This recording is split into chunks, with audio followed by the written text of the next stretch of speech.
Representatives for New Hampshire since 2004.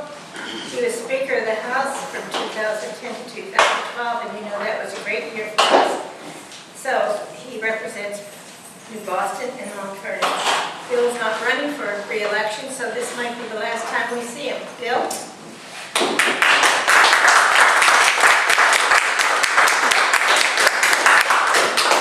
Thank you, gentlemen. Thank you so much.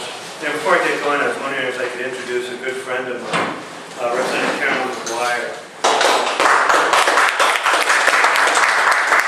Representative McGuire holds a position that I held. She's one of the co-chairs of the House Republican Alliance, which I know I've come and talked to you folks about, and how we look at the platform and the constitutions, and we try to judge our votes, and we try to recommend to others how we should vote based on that. Not that we personally want something, we don't want something. We look at those documents that we said we were running on. If I said I was running as a Republican, that's the document that I was making reference to now. There's come times that any one of us disagree with it, and any one of us can read it and say, well, I'm not quite sure about that. But at least we have to explain to people if we don't agree to a provision, we're voting against it, and give people an opportunity to know that. Carol's been very, very active in it this year, been one of the people who have stepped forward and led the Republican, the conservative fight in the House this term, and I certainly appreciate, we all really appreciate what she's done. I was coming down here today, and I was thinking about the battles that we've had and the battles that are going to come before us, and sometimes how discouraging it can be. And I don't want to get too sappy or anything, but as I was heading north on Route 13, I was looking at the sun come down over the Lineborough Hills there. This is a beautiful state. This is a state that's worth fighting for. It's a country that's worth fighting for. And as discouraged as we might get, we really have to keep the battle going. And so, even though the report I'll give you tonight is somewhat of a discouraging report, it doesn't mean that all is lost. And more importantly, it doesn't mean that this is a state that we should just say it's not important anymore, we've lost it. Because we haven't. We haven't. I think in 2010 we showed how quickly a reversal can take place. So that being said, and assuming it was kind of a best of times, worst of times report, let's talk about what's worse about these times. Medicaid expansion.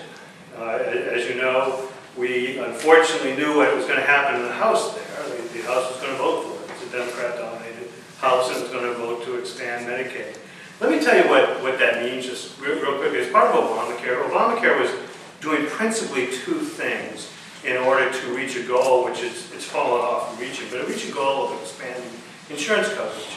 What it was going to do was take young people and force them into the system and say, for example, even though the average young person under the age of 30 only consumes about $900 worth of medical care a year, we're going to require you, unless you can get a subsidy, to buy a policy that costs about $8,500 to $9,000. Now, most young people won't do that, but the way the system works is we need your money, and essentially we're taxing you by mandating that you're in there. As a matter of fact, the Supreme Court, the only way they're able to find a constitutional is to say that is a tax. And we're going to require you to do some generational shifting of your money. That's one thing that the Obamacare is doing in very broad strokes. The other thing that it was doing, it was taking the Medicaid program, not to be confused with Medicare, Medicaid program, which was put in place initially back in the 60s to cover the poorest of the poor who couldn't get medical care. The projections would be about 1 or 2% of the population. They're expanding it so that in a state like Mississippi, it will be 50% of the population will be getting Medicaid. In New Hampshire, the third richest state in the country, it will be about 20% when it fully plays out. We'll be getting free health insurance from the government. So they're taking a program for the desperate and they've made it into essentially what is the way for folks who don't have as much money and might make some choices not to spend money, but they're going to get free medical care anyway. We have a choice when it comes to Medicaid. Back in, you probably heard about the Supreme Court battles back in the 1930s and so forth, where Roosevelt was going to pack the court was ruling against New Deal legislation.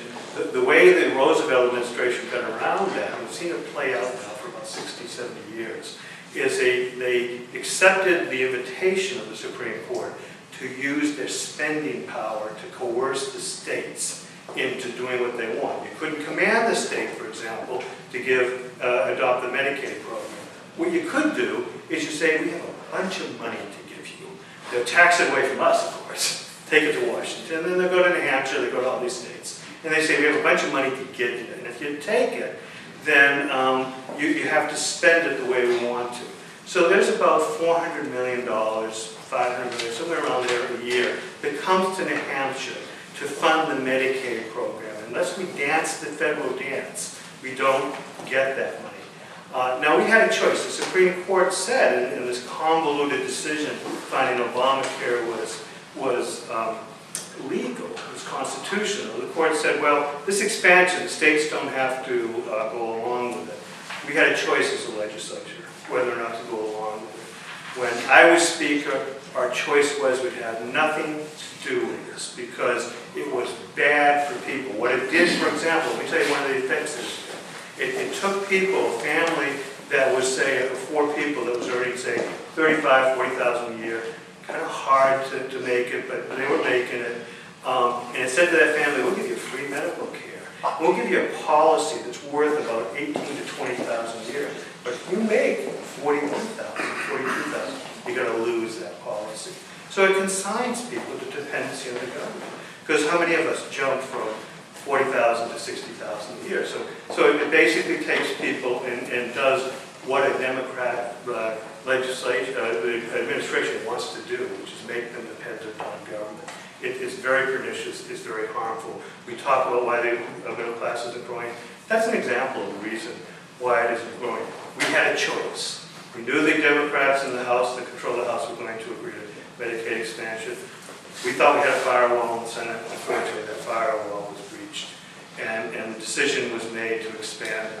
Now, they say the decision was made to expand it only for 2 years.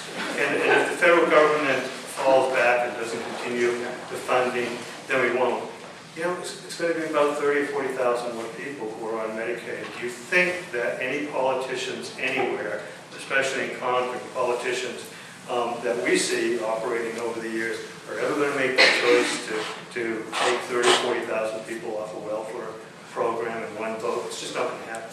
So the end result of that is that we have one more looming fiscal crisis in New Hampshire. And I know I've spoken to you about this before. One is school funding, the fact that the Supreme Court in Concord has said, the Hampshire Supreme Court has said, state has primary responsibility for school funding. We've been kind of moving it around. At some point it's going to come back and we're going to say, fulfill it. We're going to need a lot of money.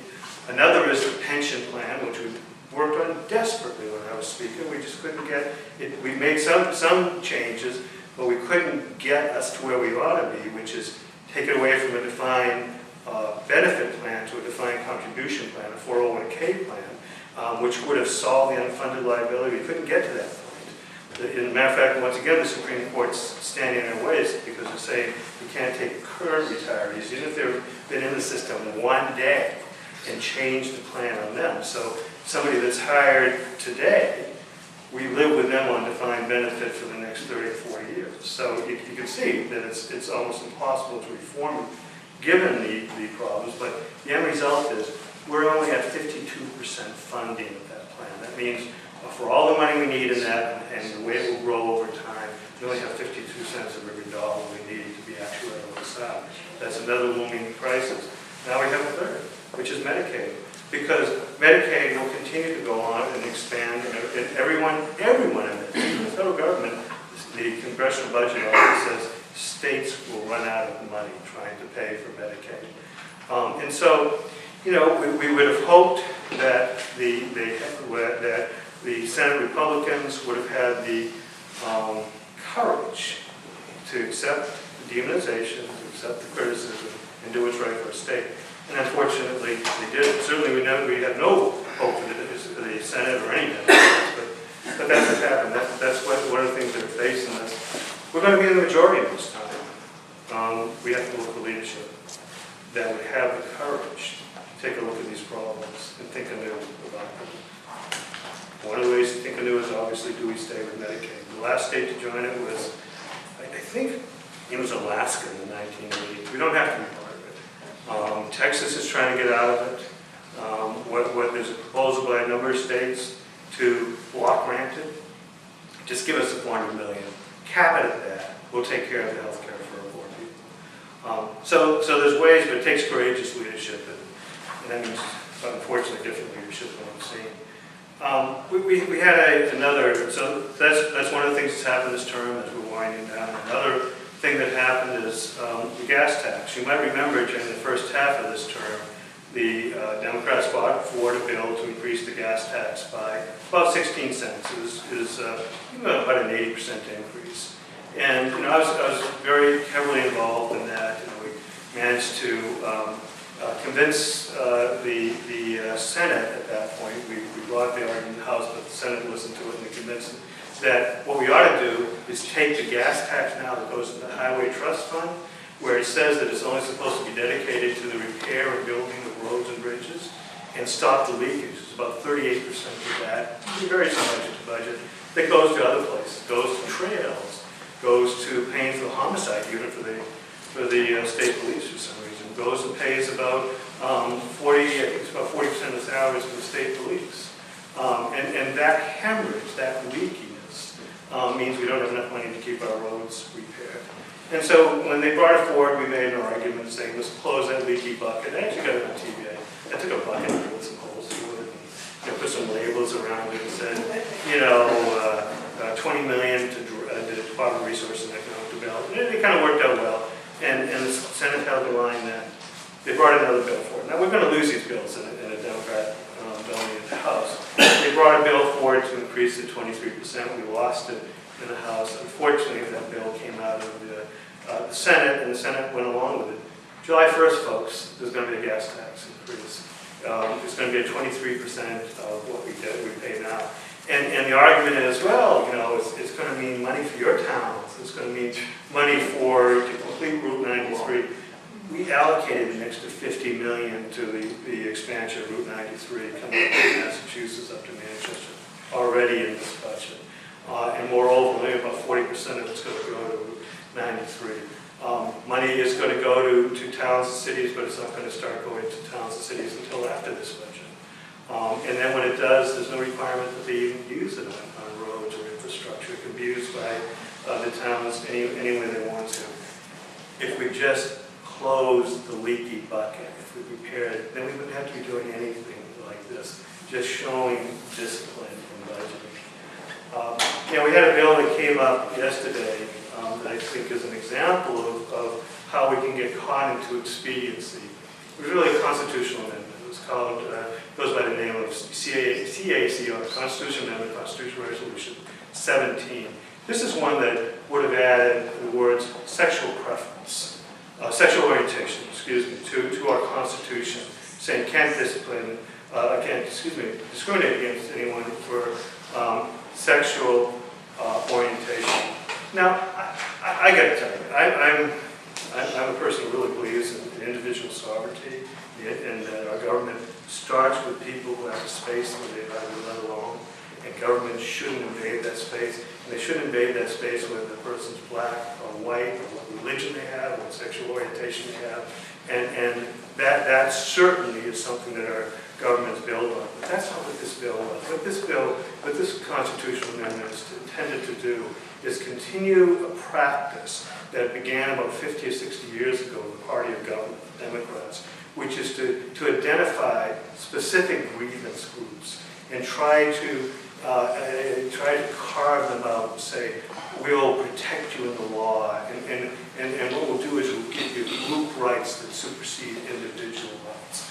And we'll basically get your votes because we're going to give you government favors. And that was what this is intended to do. Now, Democrats might not know that. Democrats might be drinking the Kool-Aid and think, oh, we ought to be helping out another group, civil rights and all that. Republicans know better. And yet, there was only one person who during the whole time was in the Senate, the House, who stood up. Only one Republican. and try to debate it all. And you know, I don't want to pat myself on the back. That was the only one that stood up. I asked for roll call.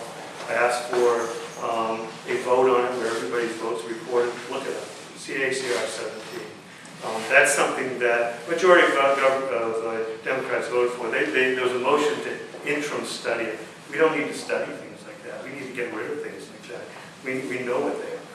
And that vote came up yesterday, and unfortunately, I think there was many members who thought it's just politically expedient to avoid the argument, so they don't demagogue us as being against, you know, gays, transgender people. We have the vocabulary.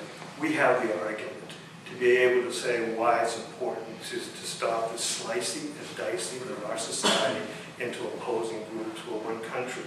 We're not transgender people. We're not black people. We're not white people. We're Americans. And we got to stop this.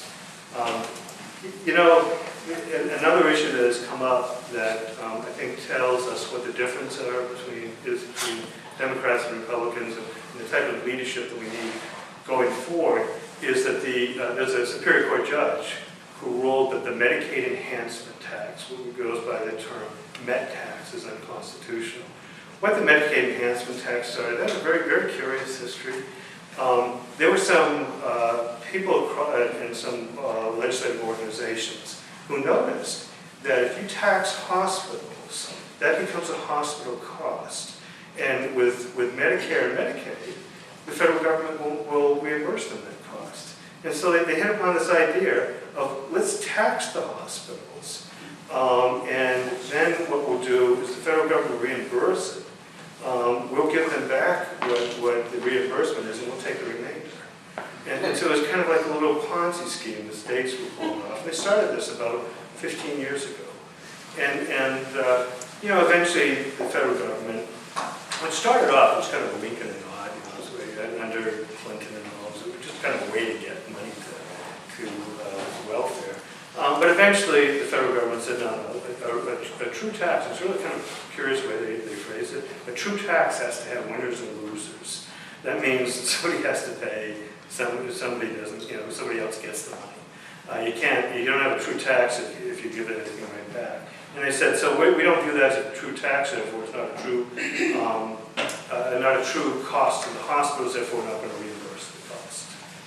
And that happened actually when we were Speaker, the final ruling on that, or just before I became Speaker. And so what we did is we put together a budget and said, well, you know what, we've noticed something, that there's a group of hospitals, of smaller ones, what are sometimes referred to as a critical needs hospital, that really don't make much money. You know, these are like, there's Hutchins up in Wolfboro, there's a hospital up in Keene. They don't make much money, and they're really kind of up against it. On the other hand, Elliott runs, they don't call it profit because it's a non-profit, they run a surplus of about $200 million a year. Catholic Medical Center, okay, they're doing okay. St. Joseph's is okay. So what we'll do is we'll take the 10 largest hospitals, we'll impose it against them, and we won't impose it against the ones that we could really hurt. If we tax them, they'll get back the money. That's this case. The case said, well, no, you can't discriminate among similar class taxpayers. So that's what it is. We can't use the Medicaid enhancement tax. In Concord now, this is how the vocabulary, the argument has changed in Concord. In Concord now, unlike when we took over the majority last time, and we had almost 12%, 11 point something percent overall fall in revenue that just wasn't there to cover ongoing operations. We said, let's cut back then to the amount of money we have. This will only be about a 4% reduction in the available money to the state. And yet the discussion is, where do we get more money from the people? It's not, how do we cut back? Okay, in these times, when the economy is growing 0.1% over a quarter, it isn't, how do we save people money? How do we get things going by not taxing business too much? It's going to be, where do we get the money? Watch it happen, folks. They're going to come up with some way or another to tax us more. And we have to, when we go into the majority, have leadership that will stop that. You know, I talked about what we did when we had the majority. There was a budget shortfall, structural shortfall of almost $1.1 billion. This is, you know, a little over What we did there was not only close the gap by stopping the spending, but we left the next group of legislators, the ones that are here now, $76 million in the rainy day fund. We started off with only a few, we left it with $76 million. Folks, they've spent that, a little bit more came in from an unexpected source, and so they actually had, in the second half of the year, they even spent that. We have pocket change in the rainy day fund. And so what happened? Standard & Poor has now informed Berkshire that their bond rating, which had been stable, is now negative. We're losing our bond rating. That means it's going to cost us more money to borrow. It's not going to just cost the state more money to borrow. Most towns and cities depend upon the state's credit rating to borrow. It's going to cost them more. If you want to put a school up, it's going to cost you more money now. If you want to borrow some money to repair your roads, it's going to cost you more money now. And it's entirely due to a lack of financial discipline. And you know, we need to bring back, and unfortunately it seems to be the role of Republicans, we need to bring back financial stability. We have to put money in a rainy day fund. You know, we should have, based on the size of our government, in order for that not to happen to us, $200 or $300 million. And there's no reason we can't, in our rainy day fund, there's no reason we can't have it. We can take a $1.1 billion shortfall and close it and leave $76 million. We can take what is this med tax issue and we can bring back stability to state finance just by being reasonable, by doing something that's very hard for politicians to do, but it is the role of good politicians, the role of statesmen to do, which is at times put somebody in the eye and say, no, I can't help you there. You know, it's not a core function of government. We don't have the money to do that.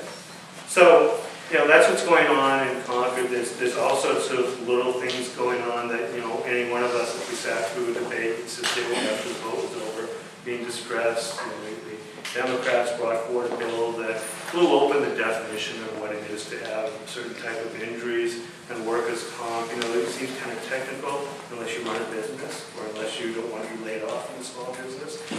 And they see their workers' compensation premiums going up, you know, 40, 50, 60%, just because of Democrats thinking let's be good guys and let's help out people. We voted in the House raising the minimum wage in New Hampshire. Now, if you remember, we got rid of the minimum wage. They did a two-step dance on this one. They brought back the minimum wage last year, first half of the session. And now the House has voted to increase the minimum wage to $8 from, I think it's $7.25 now, the federal level, which is $8.25 in 2015 and $9 in 2016.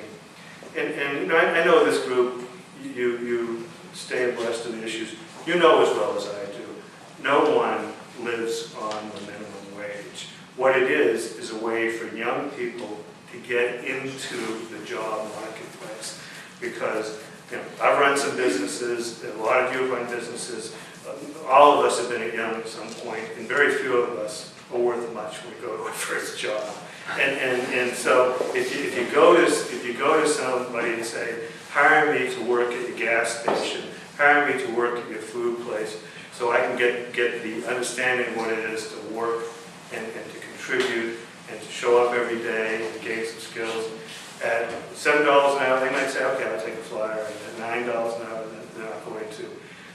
The federal government, the Congressional Budget Office, again, has shown with the proposal that's in front of the federal government to take the minimum wage from $7.25 it is now and over a series of steps over the next few years, raise it eventually to $11 an hour, will mean 500,000 people will lose their jobs. They always pull out this person who is working part-time and doesn't have enough money. What they don't explain is you raise the minimum wage, she doesn't have a job anymore, and that's even worse. So that's one of the things they're doing. You know, they love regulations. You know, I came before you, I think, you know, before we ran for re-election last time, and said, you know, 80 bills, big and small, to reduce regulations. We haven't counted them on the Democrats, but they've passed regulations such as we saw over the last session day or two, where the federal government regulates oil pipelines. We know that Keystone, they refused allow Keystone to be built. We actually have an oil pipeline in New Hampshire. Has many problems with it at all. We haven't heard many problems. The federal government regulates it, makes sure it's safe and everything. That's not enough for the Democrats in Congress. So we've enacted our own regulation. The federal government says you can't regulate the safety. So what we've gone to the oil pipeline company and said, well, we're going to regulate what kind of response you have if there's a catastrophic break in the line. And so, the problem with all that, folks, is that, a lot of us heat our houses with oil, and a lot of us drive cars that use gas from oil, and we're going to have to pay more money because of useless regulation that have much more to do with this mystical idea that somehow an oil-based, a carbon-based economy is bad for us. That's what they're trying to do. A lot of work to do. Sorry to have to talk to you about the worst of times. The best of times is that I think some people are beginning to realize this, realize what's going on there. And moreover, we have a state that has wave elections. We have a state that tends to get irritated. There's some libertarians in us. We don't like government. So if you're the legislator and you're running the legislature this year, I'm going to vote against you next time, and vice versa. I talk about courage and leadership. We have to have courage. We have to have leaders who take that wave and move us back to freedom and back to liberty and back to the limited government that we've always talked about as our goal, back to the family-centric society that depends on family and not Medicaid and not social workers and not the nanny state to tell us how to live. And we have to look for opportunities, and we have to judge ourselves in how we vote and how we lead based upon those standards. So, Tony mentioned that I'm not going to run again.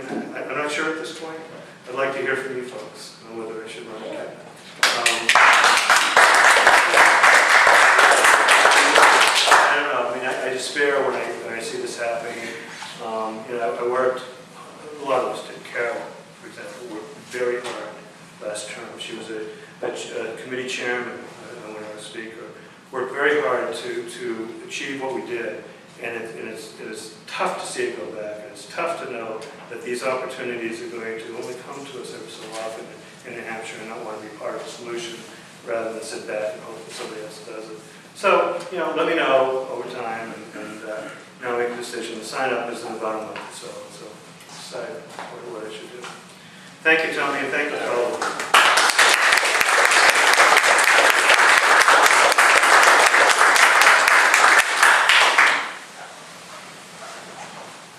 Bill, I hope Roxanne will leave you in the door tonight. Yeah, I gotta get open. It's a birthday, folks. It is. We'll come over and sing happy birthday. Happy birthday. We've been married 41 years.